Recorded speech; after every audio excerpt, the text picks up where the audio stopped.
Om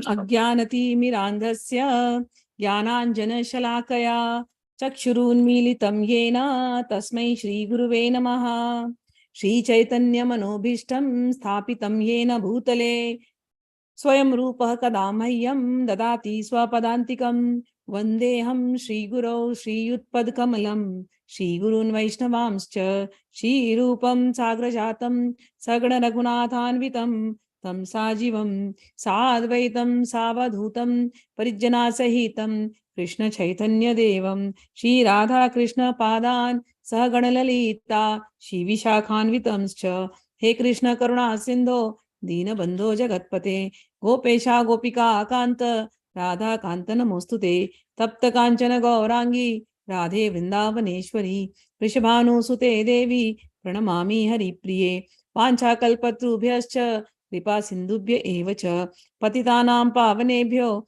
Vaishnavebhyo Namo Namaha Shri Krishna Chaitanya Prabhu Nityananda Shri Advaita Gadadhara Shivasadi Gaura Bhakta Vrinda Hare Krishna Krishna Krishna Hare Hare Hare Rama Rama Rama Hare Hare Namo Mahavadanyaya Krishna Prema Pradayate Krishnaya Krishna Chaitanya Namne Gaura Tvishe Namaha.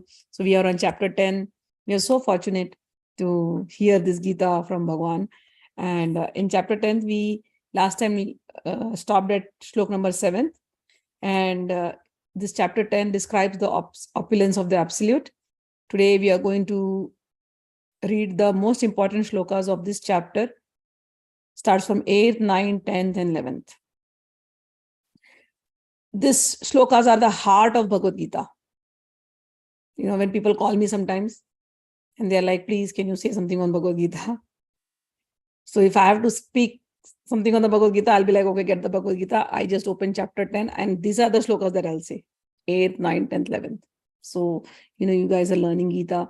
Tomorrow you'll go to some place and people will be like, you learned Gita? What did you learn in Gita? Okay, tell them if you have the Bhagavad Gita, open it. If not, take your phone and open it. And read the shloka 8th, 9th, 10th, 11th. Explain it to them. This is what is Gita. This is the message of Gita. You know, so heart of Gita, soul of Gita. Bhagwan is talking about his opulence. He said, O Arjun, you are my dear friend. For your benefit, I shall speak to you further, giving that knowledge that is better than what I have already given. Neither the host of all these devatas, nor the great sages know my origin or opulence, for in every respect, I am their source. He who knows me as unborn, as the beginningless, as the supreme Lord of all the worlds, he only, undiluted among men, is freed from all sins. And yesterday, he said the various qualities of living beings,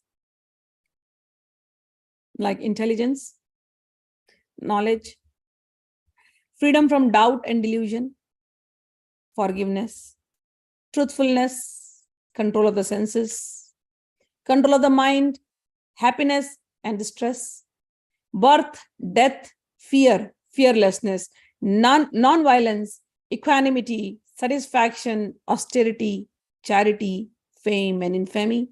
All these various qualities of living beings are created by me alone.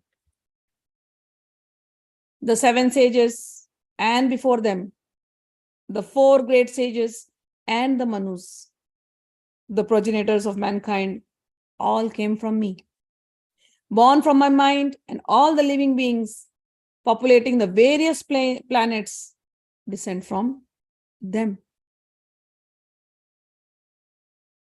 Etam vibhutim yogam cha mama yo veti tatvatah so avikalpena yogena yujate natra samshayaha. Bhagwan says, one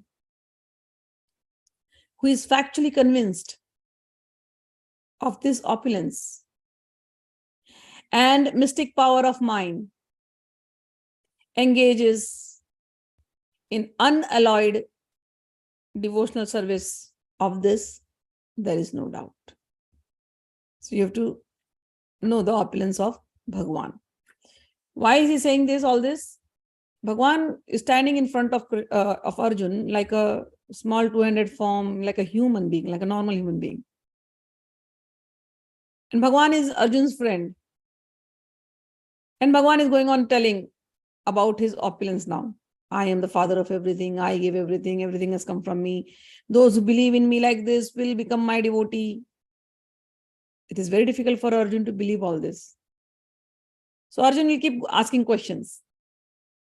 So we are on chapter 10th and chapter 11th. Whatever Bhagwan speaks in chapter 10th about his opulence, chapter 11, he will show it and Arjun will come to understand. Bhagwan starts today in 8th shloka. He says, Aham sarvasya prabhavo mattah sarvam pravartate iti matva bhajante mam buddha bhava samanvitaha. Bhagwan uses the word here, Buddha. Buddha means the learned. Bhava samanvitaha, the learned along with their bhava. Bhava means their attention, their sentiments. They know that I am the source of all spiritual and material worlds. Everything emanates from me. The wise who perfectly know this engage in my devotional service and worship me with all their heart. So Bhagwan has used two words here. Buddha. Buddha means the wise. Buddha bhava samanvitaha. Bhava samanvita means with their hearts. So the wise with their hearts, with the feeling in their heart, worship me. Who are the wise people? The wise people are those who worship me. And wise people also should have this quality from their heart. People are very learned. People know a lot about God. People will argue. People have intelligence. Bhagwan said, I am the intelligence. But intelligent people argue on the existence, non-existence of God. Intelligent people want proof of all these things. But their intelligence, we know, it's real intelligence is to know. So really that person who, the wisest person, Bhagwan says, Buddha, the one who is enlightened, the one who knows. He knows from his heart with the conviction. Knowing from the heart means we have the conviction, strong conviction. So the wise person with the strong conviction, with the strong feeling for me within their heart, know that. What do they know? That I am the source of all spiritual and material worlds. Everything emanates from me.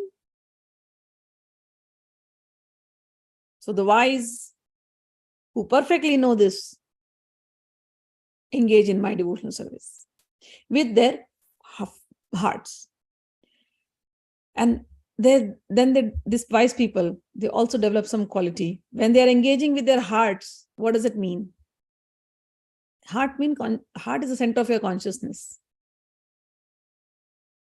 Everything flows from the heart. Pure consciousness comes from the heart.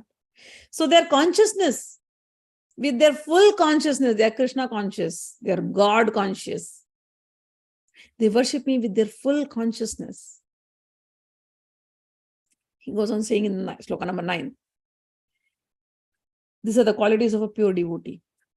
Machchittā madgataprāṇā bōdhayantaḥ parasparam kathayantaścha nityaṃ tuṣyanti ramanti. Bhagwan says, the thoughts of my pure devotees always dwell in me. Their lives are fully devoted to my service. And they derive great satisfaction and bliss from enlightening one another and conversing about me. So the qualities of pure devotees. First, he accepts Bhagwan is everything. Everything has come from Bhagwan Shri Krishna. Second, they put their consciousness in me. Their hearts are always dwelling, their thoughts are always dwelling in me. Then their life is dwelling in me. Machchittā madgataprāṇā. Their lives are devoted to me. Their minds fully engaged me. And what do? Bōdhayantaḥ, parasparam. They preach, they enlighten each other. Now here is where Bhagwan gives the clue that Gita cannot be understood if you try to read it by yourself. Because you have to sit in the company of devotees or a devotee. They will be able to give you the knowledge because their hearts and their minds are engaged in me. And then they can enlighten you. Bōdhayantaḥ. Buddha became enlightened under the Bodhi tree. Bodhi means he got the enlightenment. So my devotees, they are already enlightened. And they enlighten others. Bōdhayantaḥ parasparam. How do they enlighten? Kathayantaścha nityaṃ. They are always talking about me. Kathayantaścha nityaṃ. Tuṣyanti ramanti. And they are always satisfied. And ramanti, they are always enjoying transcendental bliss. These are my devotees. So if somebody has to understand Gita, they have to sit in the company of a devotee, of devotees in satsanga, and then you see how Gita will be full of bliss. Otherwise, Gita will be very boring if there is no proper devotee. If they are just reading it like a knowledgeable person, intelligent person, using all their intelligence to, find out, scrutinize every shloka, then it becomes very boring. I have read Gita like that also in my Sanskrit class. So the teacher used to take out Gita shlokas, and there is no bhava, there is no feeling in the shlokas. You have to just, it is read like a grammar. When Krishna is speaking like this, what person, first person, second person, where are those two-person people talking, using those words. So we have read Gita, I have read Gita as Sanskrit grammar. And it is so boring. And then I have read Gita from people, so-called intelligent people. I've heard their lectures, and few lectures later, I was like, I'm done. It's giving me headache. Everything is going 20 feet above my head. So I've left that. Gita has to be understood in this spirit that God is everything. God is speaking. If we say, oh, something inside God is speaking, and you make Krishna as a normal human being, and somebody else is speaking through this normal human being, then it becomes very difficult. But when you see that being who is talking is God himself, he has come, he has given this knowledge. When your belief, when your faith becomes like this, then you start enjoying Gita. It takes time. But the company of devotees is such, it will induce you. They will do it. They will, the bliss that they are enjoying, they'll pass it on to you. Tuṣyanti ramanti. All knowledge is here. Then your mind will not go here and there. Talk anything else. Your mind will not go. Any other knowledge will look so less after understanding Gita. I'll read the purport of this. Pure devotees whose characteristics are mentioned here engage themselves fully in the transcendental loving service of the Lord. Their minds cannot be diverted away from Sri Krishna. Their talks are solely on the transcendental subjects. The symptoms of pure devotees are described in this verse specifically. Devotees of the Supreme Lord are 24 hours daily engaged in glorifying the qualities and pastimes of the Supreme Lord, their hearts and souls are constantly submerged in Krishna. And they take pleasure in discussing him with other devotees. When the talks of Krishna start, really, how time passes, we don't know.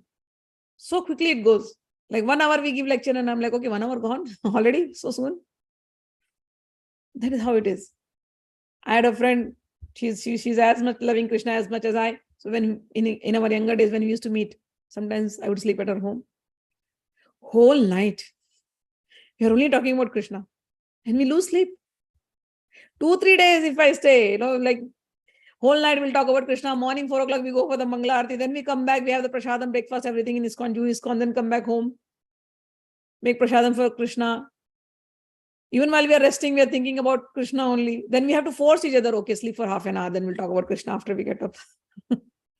That is the situation. When you fall in love with Krishna, you want to only talk about him. Bōdhayantaḥ parasparam, enlightening each other.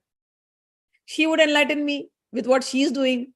Other books, this book, she read here, she read there. I'll be enlightening her with my books, whatever I have read. This is what is enlightenment all about. That we talk about Krishna. And the joy of Krishna. Joy of Krishna. You want to live in that joy. It is so enjoyable. It gives you so much. Same stories about Krishna. Krishna stealing butter. How many times we have heard this? How many times? And how many times we like it? You go to the same temple, Krishna is standing just like that. Right? Only his dress changes. He's just standing like this with Radharani. But every time you look at him, he'll have different expressions. Same temple, same thing. He's not even talking. He's just standing like this, like a statue. But you see, he will look so beautiful. Why is our mind attracted? We want to go to the temple and see him. Or the same picture. Again and again we'll see him. You never get tired of Krishna.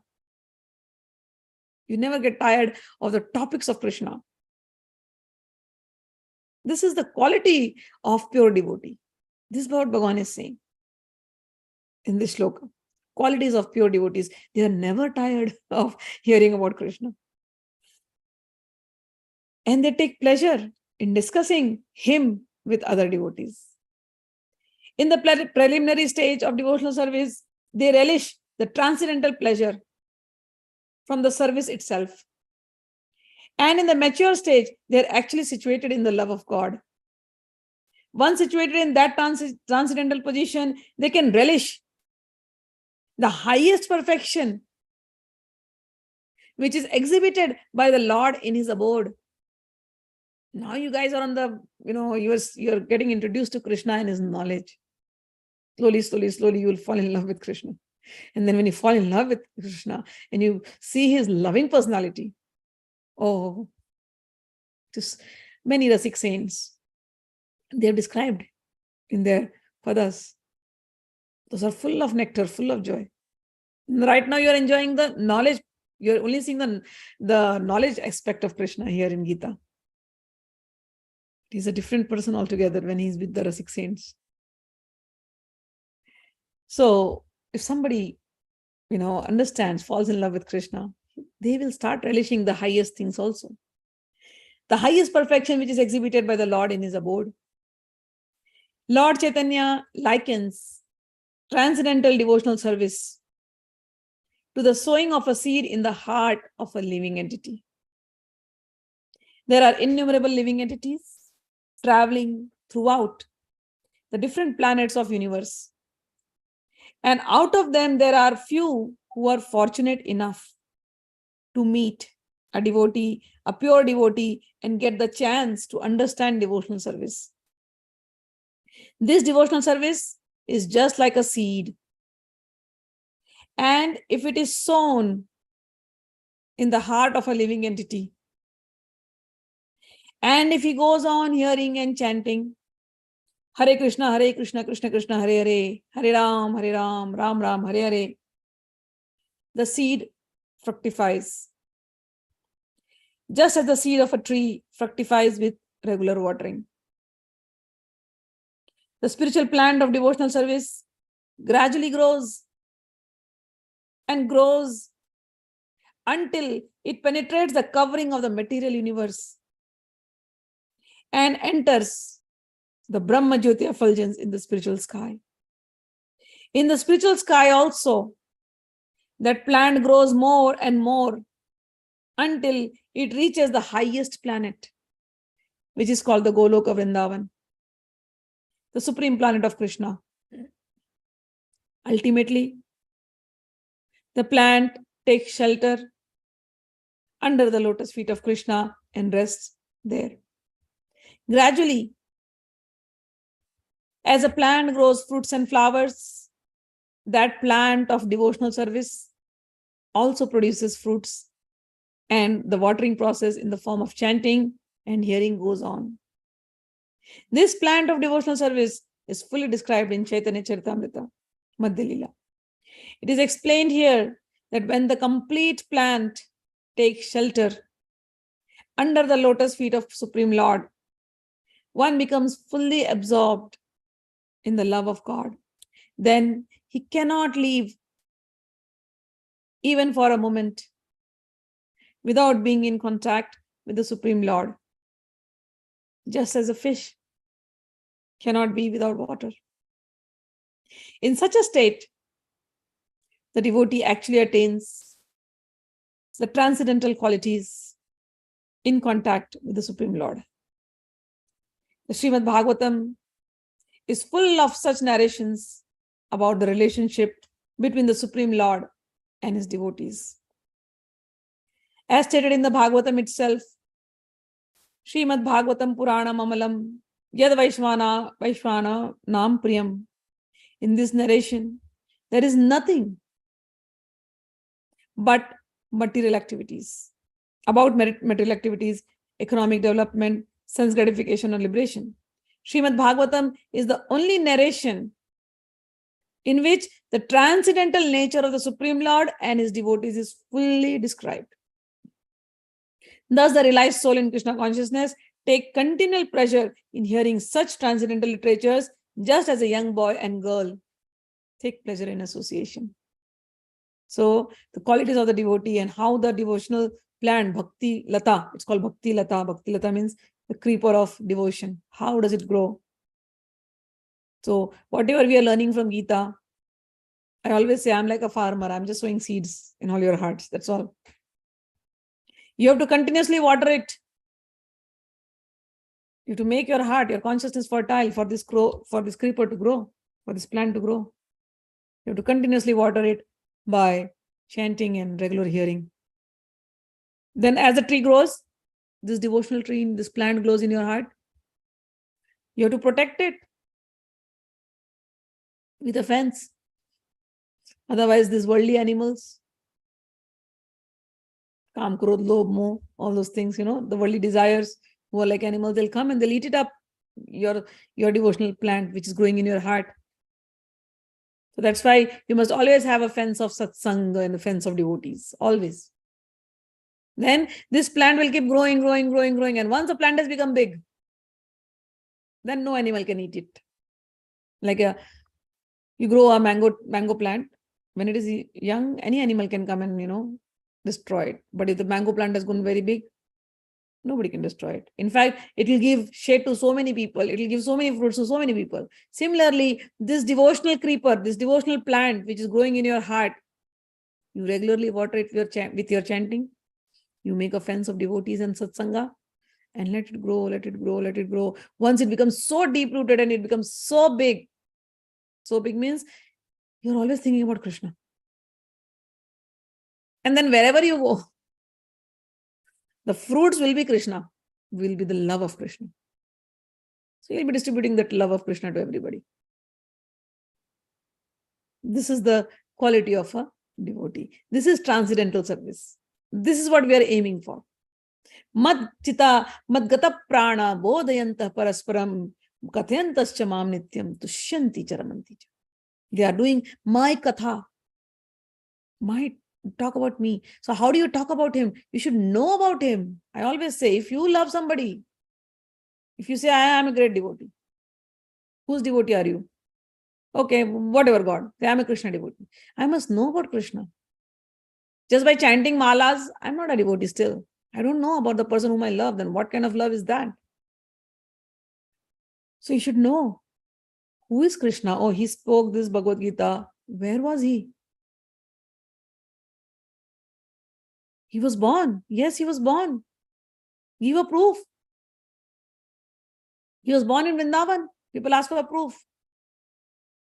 Take them to Vrindavan. You have been to Vrindavan. Go, take them to Vrindavan. Say, God was born here. Oh, he did this Leelas. Govardhan Leela, Yamuna Leela. Take them to Yamuna. This is the place. Take them to Govardhan. This is the place.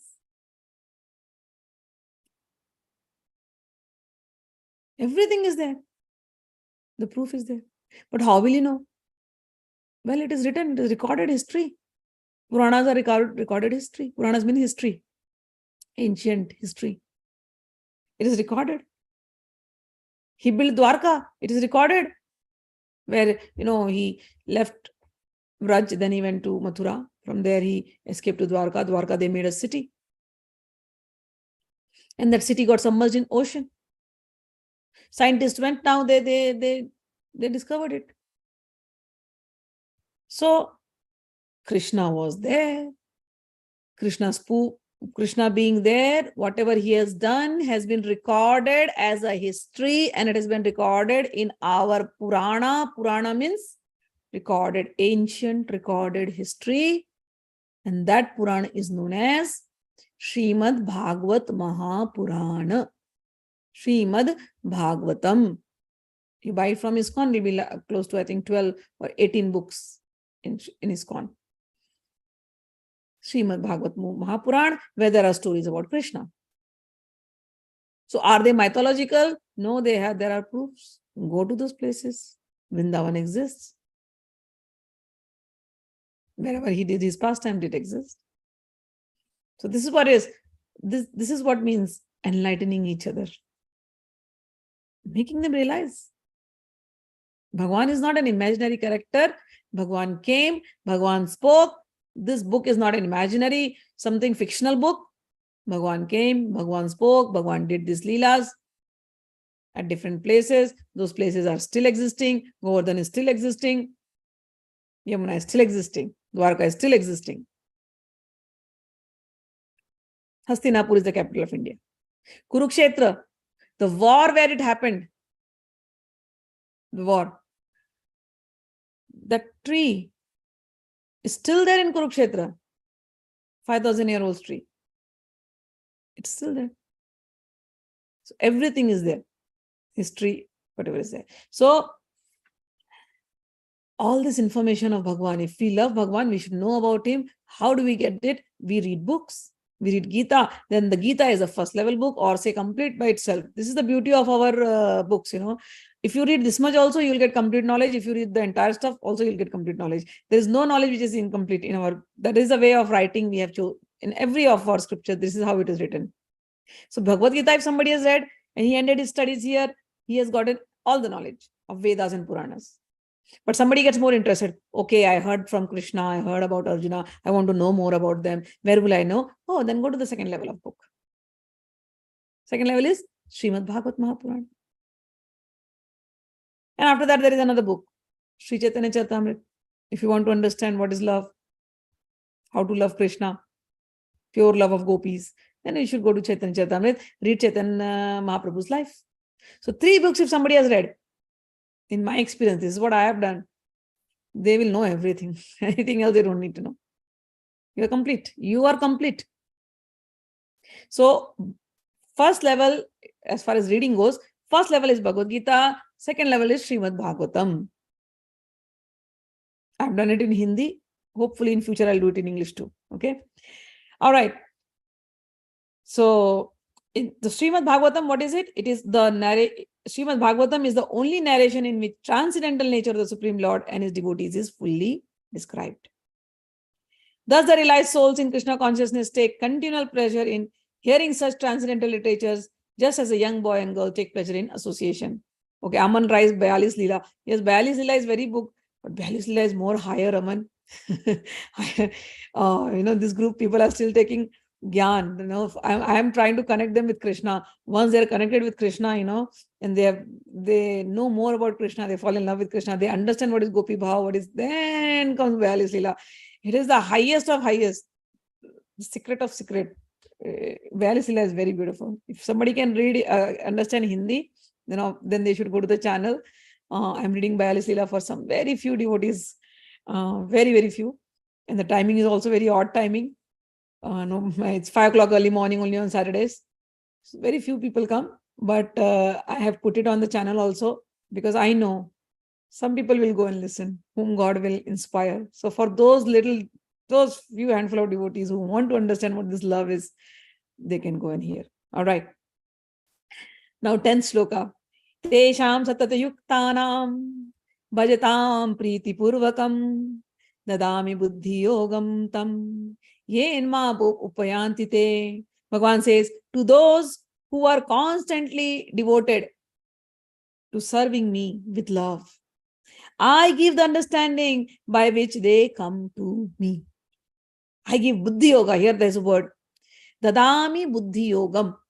I give buddhi yoga. Yoga means connecting with God, means yoga. Union with God means yoga. Buddhi yoga means using all your buddhi, all your knowledge, all your intelligence to connect with God. Bhagwan says, Tesham satati yuktanam, all those people who are striving hard to be always dwelling in me, Tesham satati yuktanam bhajatam, those who are serving me all the time, priti purvakam, with lots of love. Those who are serving me with lots of love and they are devoted to me, I give them that special intelligence. I give them the buddhi yoga.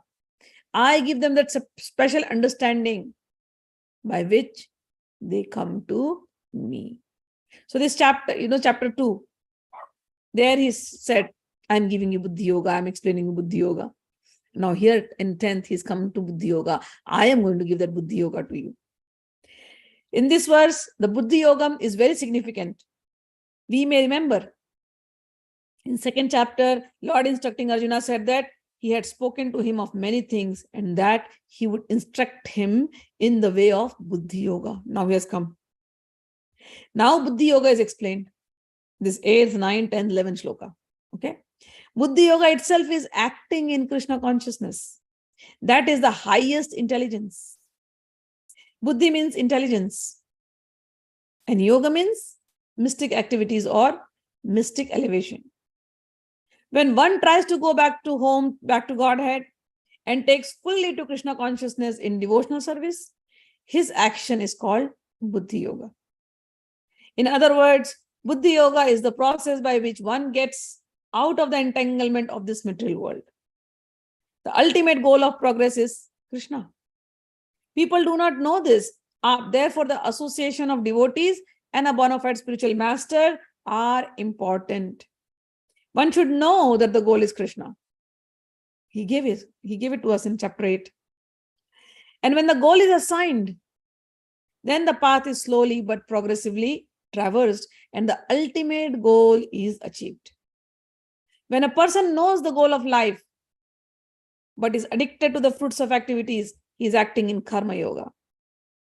When he knows that the goal is Krishna, but he takes pleasure in mental speculation to understand Krishna, then he is acting in jnana yoga. And when he knows the goal and seeks Krishna completely in devotional service and Krishna consciousness, he is acting in bhakti yoga or buddhi yoga,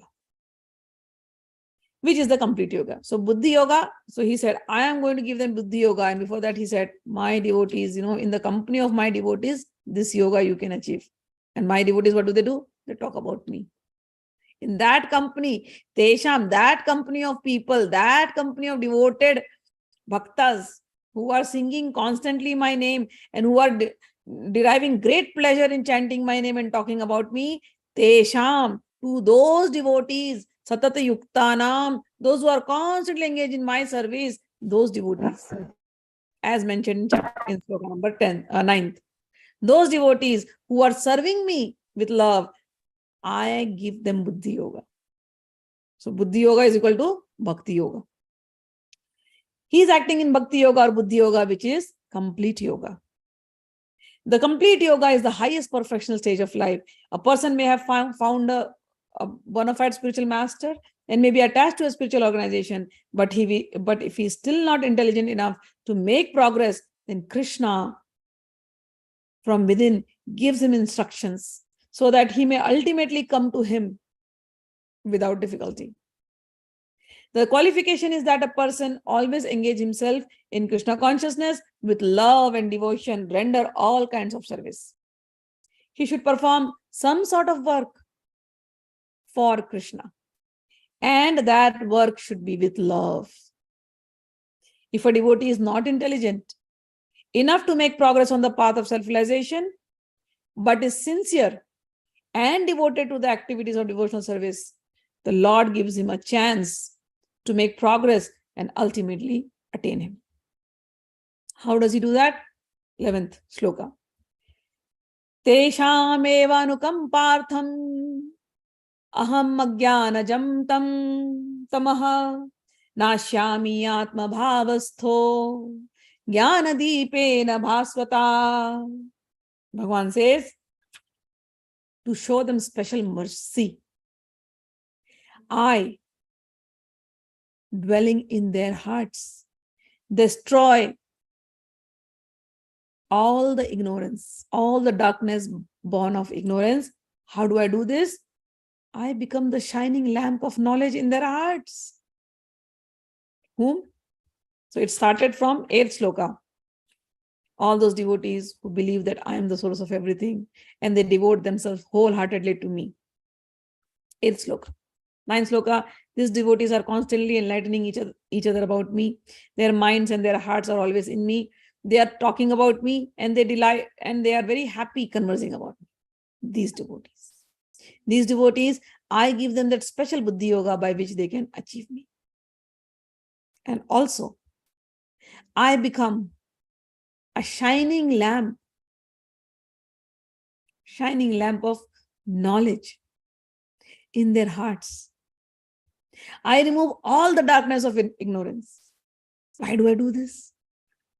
I want to shower them with my special blessing, with my special mercy.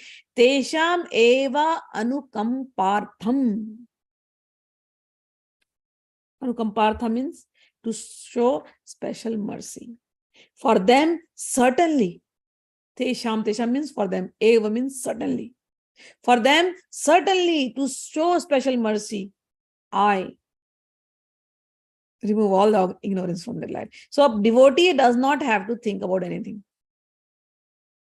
He knows, I'm chanting God's name and God is taking care of me. All knowledge will be given to a person who is sincerely attached to Krishna. How does he attain this knowledge? By hearing the stories of Krishna. All the main knowledge is I have to remember God while I'm living. And when I'm going to die, I have to remember Krishna. That's it. This is the main knowledge. Bhagwan says, if they have any doubts, those doubts are seeds of ignorance. I remove it. I become that faith, that strong faith in their heart. I do it. I give them a special intelligence by which they can understand me very well. I take care of them. Bhagwan takes the responsibility. I'll read some parts from the purport. Due to the contamination of material association, though many millions of births, one's heart is always covered with the dust of materialism. But when one engages in devotional service and constantly chants Hare Krishna, the dust quickly clears and one is elevated to the platform of pure knowledge. The ultimate goal, Vishnu, can be attained only by this chant and by devotional service, and not by mental speculation or argument. The pure devotee does not have to worry about the material necessities of life. So this is the nature of a devotee. He has so much faith in Bhagwan. He does not go and ask, give me this, give me that, because he knows whatever is needed will be provided. He does not have to, he's never in fear, because he knows whatever I have will be protected. Bhagwan said in the previous chapters. Tesham nitya bhuktanam yogakshemim vahamiham. He said. So the devotee is now, okay, I am very relaxed. I'll be provided everything that I need, and whatever is there, it is taken care of. If something is going from me, it is good. It is for my benefit only. Bhagwan is always there taking care of me. So he becomes very relaxed. There is no insecurity anymore. There is no fear of the future. What will happen? What will happen? No, nothing. Everything is going to happen good, because Bhagwan has decided good. Sometimes the mind is so trained to only think of a bad future. Everybody's mind I've seen. It is very difficult to think of a bright future. You have everything, but yet you're so worried. But when you become the devotee of the Lord, the future is bright. It is always bright. Why? Because he has become the shining lamp of knowledge inside the heart. He need not be anxious. The devotee need not be anxious, because when he removes the darkness from his heart, everything is provided automatically by the Supreme Lord, who is pleased by the loving devotional service of the devotee. This is the essence of the teachings of Bhagavad Gita. By studying Bhagavad Gita, one can become a soul completely surrendered to the Supreme Lord and engage himself in pure devotional service. As the Lord takes charge, one becomes completely free from all kinds of materialistic endeavors. You start worshipping God. You don't have to worship anybody else, I'm telling you. All Lakshmi will be standing behind you, giving you everything. Bhagwan says, my devotee, you should not be in trouble. Give him everything that he wants. Become like that. And I'm telling you from my example, I've lived like that. I've lived like that. And I've seen it. The power of these words. I've seen it. There were times, testing times, but I went crying to God, Bhagwan. I said, Bhagwan, don't send me anywhere. I need to be at your lotus feet. If I ever work, it'll be only for you. I cannot go and work for any other person. No. The family you have given me, I'll serve nicely. But if I have to do anything, I will do it only for you. And God took care of that. The world scares you.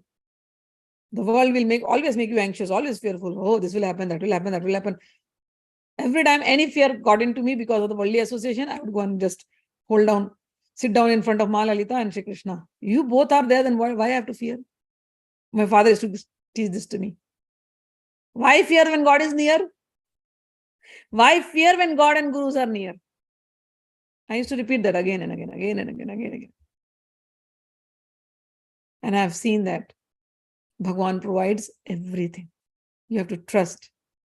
Whatever Bhagwan has given, his Satya Sankalp. Satya Sankalp means if he has said something, that is the ultimate truth.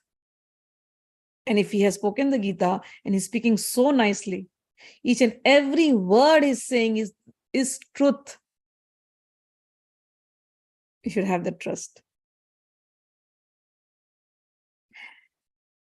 Bhagwan says, I take care of my devotees. Arjuna is listening. Arjuna is now connecting. Arjuna now says, Para Brahma Param Dhama Pavitram Paramam Bhavan Purusham Shashvatam Divyam Adidevam Majam Vibhum Ahustvam Rishiyas Sarve Devarishi Naradas Tatha Asito Devalo Vyasah Swayam Chaiva Brabhishime. Arjuna says, Oh, Krishna, I know that. Now I am understanding. You are Param Brahma. You are the Supreme Personality of Godhead. You are Param Dhama. You are the supreme abode, highest destination. Pavitram Param. You are Param Pavitra. You are the most purest. You are the absolute truth. You are eternal. You are transcendental. You are original person. You are the unborn. You are the greatest. Oh Krishna, I had heard this. I had heard this from the great sages. Like, he has taken names. Like Devarshi Narad. Narad is to come to his home, okay? Arjun's home. Vedvyas, yes. Their whole dynasty is Vedvyas' dynasty. The lineage. So Vedvyas was there in their home. So he has heard about Bhagwan from all these people. And now Bhagwan is telling from himself, by himself, in front of him. So Arjun says, all the great sages such as Narad, Asit, Deval, and Vyasa confirm this truth about you. And now you yourself are declaring it to me. Sarvamedam sarvametadritam manye yanma vadasi keshava nahite bhagwan vyaktima vidudeva nadanavaha. Oh Krishna, I totally accept as truth all that you have told to me. Neither the demigods nor the demons, oh Lord, can understand your personality. Indeed, you alone know yourself by your internal potency. O Supreme Person, origin of all, Lord of all beings, God of gods, Lord of the universe. I have one request. Okay, what is that? Vaktum arhasi asheshena divya hi atma vibhutayah yabhir vibhuti bhir lokan imam swam vyapya tisthasi. Please tell me in detail all your divine opulences by which you pervade in this world. O Krishna, also tell me something. Katham vidyamaham yogis tvam sada parichintayan keshu keshu cha bhaveshu chintayasi bhagwan maya. O Krishna, O Supreme Mystic, how shall I constantly think of you? How shall I constantly think of you? And how shall I know you? In what forms are you to be remembered? Oh Bhagwan, can you tell me? How can I keep my mind on you? In what forms? How should I know you? Tell me that. Oh Janardhan, please describe in detail the mystic power of your opulences. I am never ever satiated in hearing about you. This is the quality of a devotee. Bhuya kathayam triptirhi shunvato nasti me amritam. Oh my Krishna, oh my Lord, I am never satiated in hearing about you. For the more I hear, the more I want to taste the nectar of your words. Bhagwan is speaking, obviously. So the words that are coming are nectar. So Arjuna is receiving all the nectar from his ears. He's like, Bhagwan, please keep talking. And we also want, Bhagwan, please keep talking. Arjuna is like, please keep talking. Please tell me more about your opulences. I heard it from the rishis, but I am so fortunate. You are telling it from your own mouth today to me. So I just want to hear it from you. Please talk about your opulences. I have heard from the rishis, but I want to hear from you. Please, Bhagwan, tell me which all forms I must meditate upon.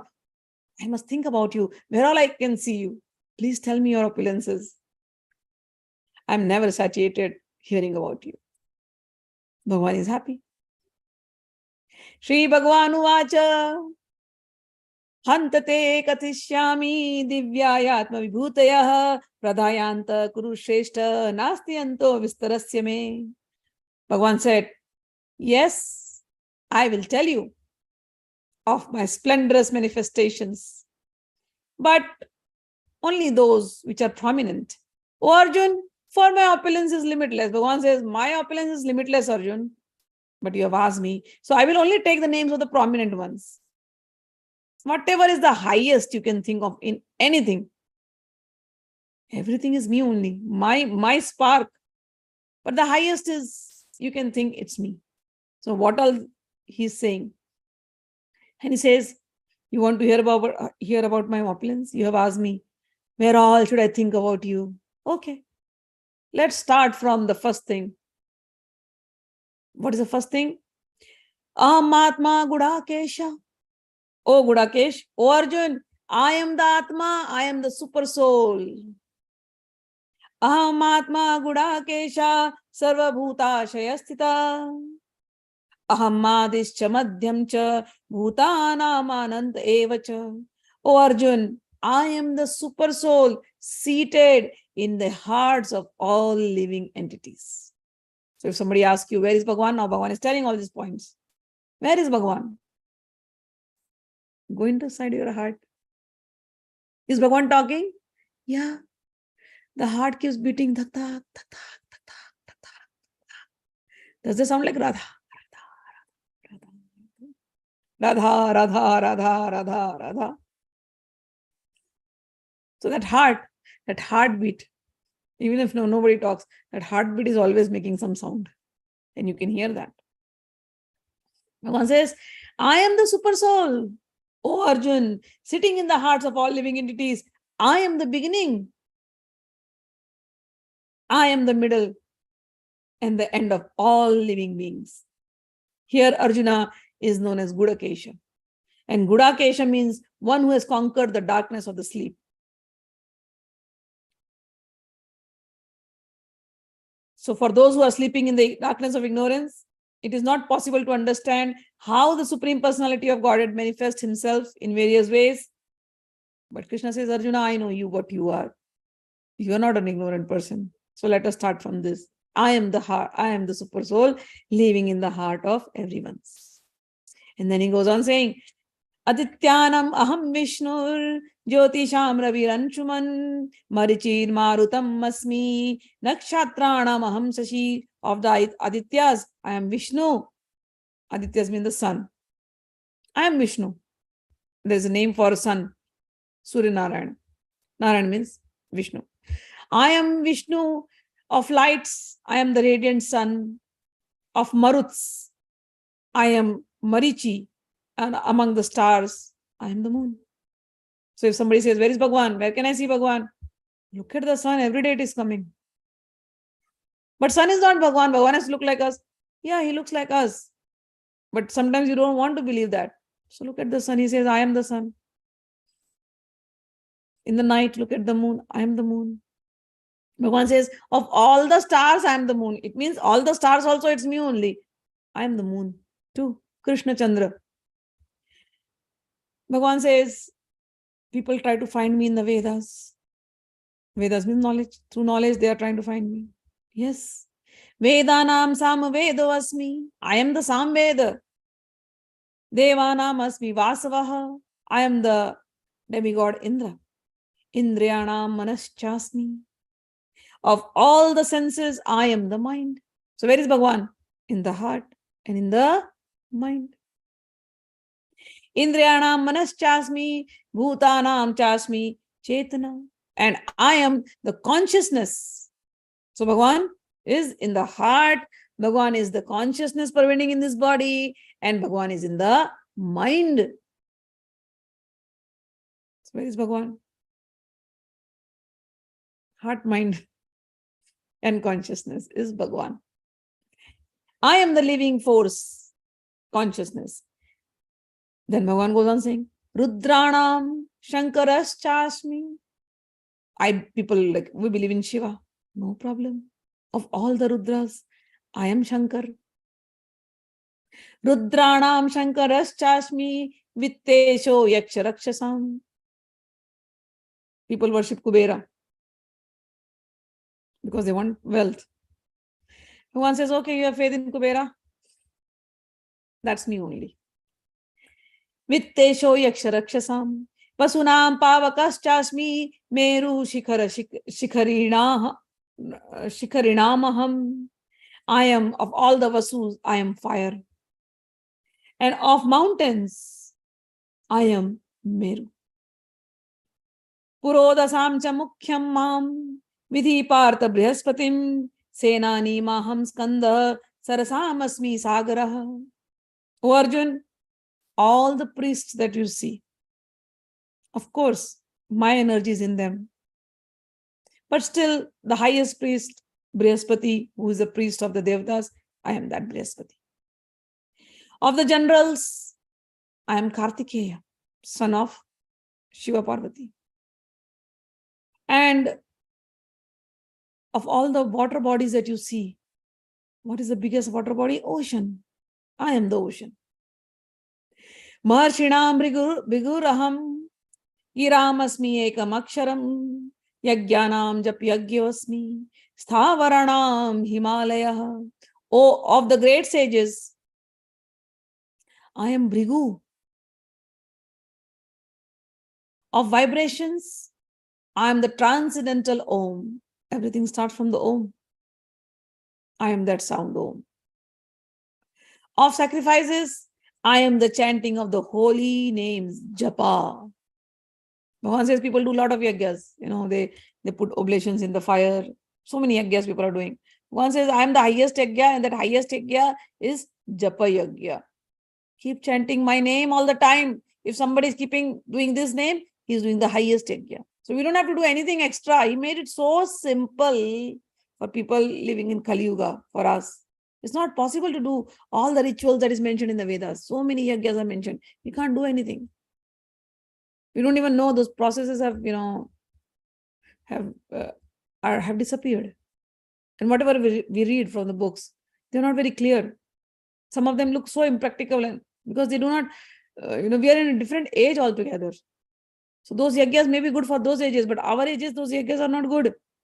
So what do? Take God's name. Everything else in one thing, we have to understand. So many methods, so many procedures have been given, so many rituals have been given in the Vedas. So many different type of yagyas, sacrifices have been prescribed in the Vedas. As time changed, so many the things have been changed also in the books. So many times you will find that, okay, this is not pure, this is impure, the processes are impure. But one thing, whatever the processes are, whatever the rituals are, when Bhagavan says here, Yajnanam Jap Yagyavasi, I am that japa, I am the chanting of holy names. Everything can be mixed and corrupted. But Bhagavan's name, can it ever get corrupted? Can you mix anything in this and change it? Not possible. So Ram, that name, has been here for millions of years. Can anybody change Ram's name? Maybe the stories of Ram could have changed. In Ramayana, probably some stories you'll feel like, okay, this story doesn't look like going well with the whole scene. Stories could have changed. In the Puranas, many things could have changed. But the names of the Lord, they don't change. Krishna is Krishna. How will you change it? How will you corrupt it? Nothing. So Bhagavan says, whatever the procedures in all those Vedas and everything, okay, no problem. Don't do all those yagyas. Only do one yagya for this yuga. One yagya is continuously chant my name of all the sacrifices. Chanting of my name is the biggest yagya. Hare Krishna, Krishna Krishna, Hare Hare, Hare Ram, Ram Ram, Hare Hare. There is no question of any impurity in this. It is the simplest and the purest. Whatever is sublime in the world is the representation of Krishna. So here Bhagavan says, the Himalayan mountains, they're very sublime, very pure. So the Himalayan mountains represent me. The mountain named Meru is me. Ashwata sarva vrikshanam devarshinam cha narada. Out of all the plants, even though all the plants are me only, but out of all that plant, the banyan tree, the Ashwata tree, that tree is very big. Its roots just go on becoming bigger and bigger and bigger. It can spread to a whole city if allowed. That's how big the Ashwata tree is. So Bhagavan says, I am that Ashwata tree. And of the sages among the demigods, I am Narada. Of the Gandharvas, I am Chitraratha. And among perfected beings, I am the sage Kapila. Uchchashravam Ashwanam Vidhi Mamritodbhavam Airavatam Jagajendranam Naranam cha Naradipam. Of horses, know me to be Uchchashrava, produced during the churning of the ocean of nectar. Of all the celestial elephants, I am the Airavat, and among the men, I am the monarch. Of weapons, I am the thunderbolt. Among cows, I am the heavenly cow Surabhi. Of causes for procreation, I am Kandarpa, god of love. And I am of all serpents, I am the Vasuki serpent. I am the Ananta. Of many hooded Nagas, I am Ananta. And among the aquatics, I am the demigod Varuna. Of departed ancestors, I am Aryama. So whether in the beginning chapters only I have told there are methods to please your ancestors, it is given in the Vedas, and people still do that. But whether you are able to do that correctly or not, I've seen people going crazy. Oh, we need this Pandit, that Pandit, and the Pandit will do so much of rituals, but still nobody is satisfied that this has been done correctly and the ancestors are happy or not. Nothing. Nobody can guarantee you that. But here Bhagavan says, I am Aryama. If I am pleased, all your ancestors are pleased. And I've given the example of Praladji. When Narsim Bhagwan blesses him, he says, don't worry, your 21 ancestors are freed. It is so easy to feed your ancestors, even if you're not doing any rituals. Just take that food and offer to Krishna. And if Krishna is happy, everybody else is happy. How easy he made it. Our departed ancestors, he says, I am Aryama. And among the dispensers of law, I am Yama, the Lord of Death. Among the demons, the Daityas, I am the devoted Prahlad. And among subduers, I am Time. Among beasts, I am lion, and among birds, I am the Garuda, the eagle. Of purifiers, I am the wind. Of the wielders of weapons, I am Ram. And of fishes, I am the shark. And of the flowing rivers, I am the Ganges. So all these things he is given. Now tell me, wherever you take your mind, you can see God. You see a river, he says, of all the rivers. Okay, all the rivers are me. But Ganges, yes, that's me. You see fishes, that's me. One of his other avatar is fish avatar, Matsya avatar. He says, that's me. I am the shark. I am Rama. I am the wind. So every time the wind comes and touches you, from now onwards, it should not be just wind. It is Bhagavan's touch. That's how you should feel the wind. Everywhere, when you drink the water, it is Bhagavan's taste. Everything is just Bhagavan. It's only Bhagavan, that's all. Of all creations, I am the beginning, the end, the middle of Arjuna, of all the sciences. I am the spiritual science of the self. This reading I'm doing, Adhyatma Vidya. One says, this is me. And among logicians, I am the conclusive truth. Of the letters, I am the first letter, A. And among compound words, I am the dual compound. I am also in inexhaustible time. And of creators, I am Brahma. I am all devouring death. And I am the generating principle of all that is yet to be. Among women means feminine qualities, not women. Among feminine qualities, I am fame. I am fortune. In Sanskrit, these are all feminine words, okay? That is why he's saying like that. So fame is called kirti. I am fame. I am fortune.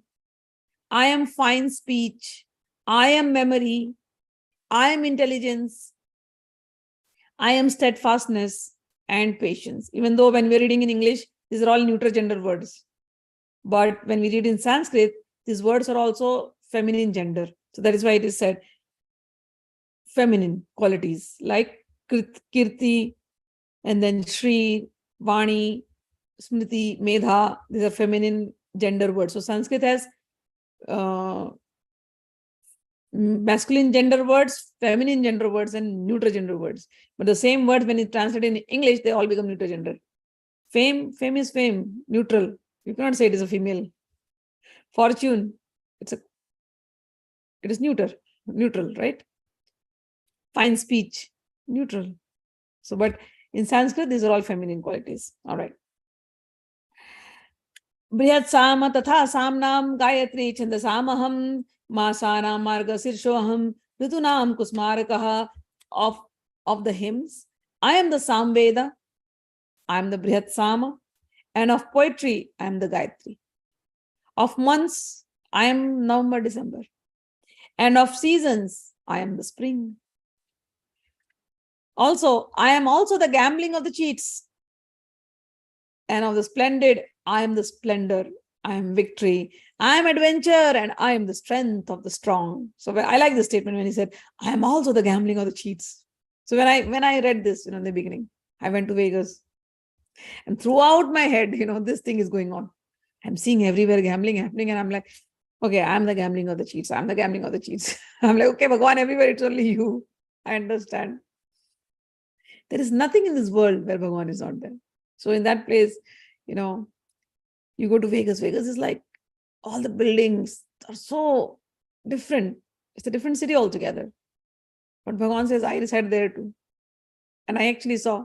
So we go to Caesar's Palace, such a big casino. And then I come out from there, and then there is a Buddha temple there, right outside there. And I'm like, okay, Bhagwan, now I saw what you mean to say.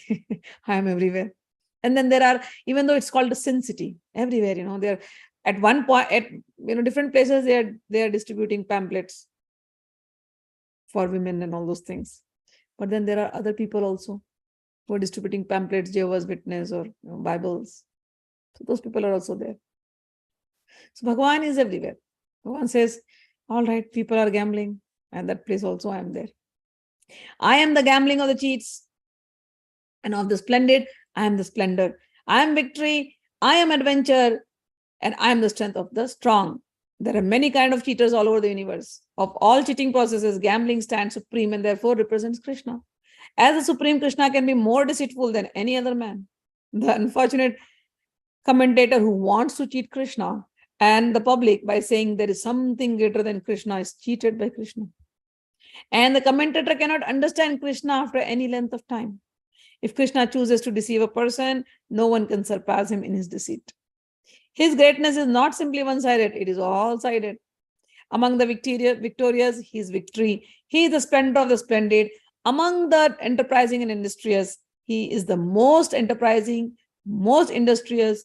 Among adventurers, he is the most adventurous, and he is the strongest. When Krishna was present on earth, no one could surpass him in strength. Even in his childhood, he lifted up the Govardhan hill. No one can surpass him in cheating. No one can surpass him in splendor. No one can surpass him in victory. No one can surpass him in enterprise, and no one can surpass him in strength. Of the Shloka number 37, of the descendants of Vishnu, I am Vasudev. And of the Pandavas, I am Arjuna. Of the sages, I am Vyasa. And among great thinkers, I am Ushana. Among all means of suppressing lawlessness, I am punishment. And of those who seek victory, I am morality. Of secret things, I am silence. And of the wise, I am wisdom. Furthermore, O Arjuna, I am the generating seeds of all existence. There is no being, moving and non-moving that can exist without me. So Bhagavan says, I've given you all the opulences. I've mentioned only few because my opulences are so big. So anything that is highest you can think of, it's all my opulence. But understand, in summary, it all starts from I reside in everybody's heart, and then everything has come from me. There is nothing that can exist without me. He has spoken previously also. Everything, I am that thread which is holding all the different pearls. Pearls means this universe is. So I am that thread. He says, everything exists because I am there. There's nothing that can exist without me. Oh, conqueror of animals, there is no end to my divine manifestation. What I have spoken to you is but a mere manifestation of my infinite opulences. Know that all opulent, beautiful, and glorious creations spring from but a spark of my splendor. Everything that you see in the world, anything beautiful, anything strong, anything which you can think out of this world, Bhagwan says, spark of my splendor. Now we come to the last shloka and we'll end it up. Bhagwan says, Atva bahune tena kim gyatena tavarjuna vishtabhyaham idam kritsnam ekam shena sito jagat. But what need is there, Arjun, for all this detailed knowledge? With a single fragment of myself, I pervade and support this entire universe. Thus ends the Bhaktivedanta purports to the 10th chapter of Srimad Bhagavad Gita in the matter of the opulence of the Absolute. So Bhagavan spoke about his opulences, and now we are going to read 11th chapter next week, and there he's going to show his opulences to Arjuna, and that's a beautiful chapter. So that will be next week. All right. So a lot of pranams to everybody. No comments today. So we'll end up the class. You all have a great Krishnamay day and Krishnamay night. Jai Ma. Thank you, Ma.